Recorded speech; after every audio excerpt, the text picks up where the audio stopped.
was asked to concentrate more or less on the Jonah Pinedale anticline area. So that's the majority of what you're going to see today.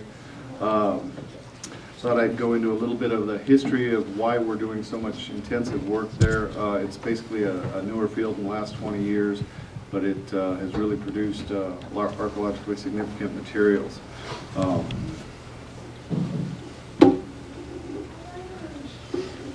Okay. If you're not too familiar, we're going to be looking at the Upper Green River Basin area up here next to the winds. Maybe. The upper basin is kind of important. We've been finding a lot of different things that are changing the way we're thinking. Right now, we originally, years ago, thought that we had a small indigenous group that would mainly stay around the basin here, utilizing whatever resources at the time of the year, move around a little bit. But we're finding that we're getting a lot of traffic between the winds and the Wyoming range, and then from trade that's further east into Utah and the Great Basin. A little more perspective on where we're at. Okay, the Jonah Field itself is very small, about one township in range, so basically 36 square miles is all we're covering out there. The reason that the gas field exists itself is it's a geologic trap. Besides the anticline, which is creating the sandstone that they're able to go to get the gas out, you have two faults coming down, and it's basically what they call a trap, and therefore it's been heavily expedited. We're going down primarily to the Lance Formation, and we all know how we make our living. Okay, first well we put in was 1993 with McNeil McMurray. Okay, when they started that, I could not find something from the very early 90s.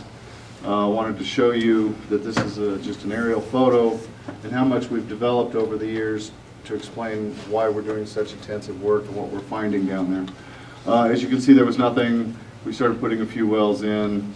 We went to 10-acre spacings, and now we're running out of room.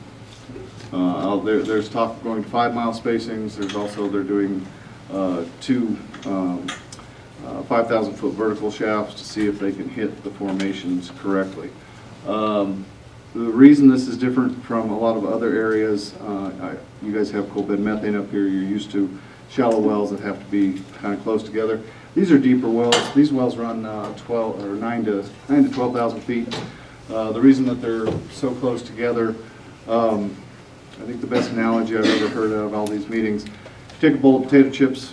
Okay, each one of those chips is a gas-bearing sandstone. As you put a straw down through the middle of that bowl, okay, that straw is only going to hit so many of those formations, those sandstone. So they have to do a number of them closer together in order to fully draw out the gas now that they're committed to developing the field. Okay, this is just a little close-up. Again, not much there. We start putting roads, pads, pipes, and we get busier. We primarily look at the artifacts as well as any other evidence left in the soil. One of the reasons Jonah's been in the news lately, if you will, is the architecture that we're finding. And I'll show you the houses. We've got a high density of 3,000 to 7,000-year-old dates that are house pits, which are basically an early dome tent. And I'll show you the design here in a minute. This is one of those house pits. This one was found actually during construction of a well pad. This is the way it was originally found as the scraper starts taking the topsoil off the site. There'll be some better pictures in a minute, but I want to get this concept down pretty quick. These little holes here, these little dark spots here, are post holes. Okay, those would be the superstructure for the what they were living in. Unfortunately, the soil is fairly shallow. We haven't been able to find a lot of pollen, so we don't know what type of poles they were. We suspect that they're either willow or birch, something fairly small. Anyway, so you put this superstructure up like a dome tent, okay? Then they're either wrapping hides or brush over the outside of that structure to create a sheltered area for them to live in, and that would encompass this area here. Prior to all the studies we've done in Jonah lately, we found these around the state, 25, 30 sites around the state that have these. Never in the concentration that we're finding or the age groups that we're finding here in Jonah. But we always assumed that it was a late winter, early spring type of occupation. You need to be here for a little while. You need to put some effort into constructing this house. There has to be a reason that you're going to stay there for a little while. In a lot of the other sites around the states, we have things like seed processing in the late fall, grass seeds, things like that. So you've got a lot of material, a lot of wind, you're in the house processing it. There's some early spring sites. But here in Jonah, we found that they're actually occupied for thousands of years. Again, this is a shot with J. David Love showing the relationship of how close these houses were to, similar to a village, okay? The problem is, this hearth will date to 3000. This one will date to 6600.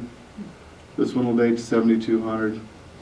This one's at 4000 something.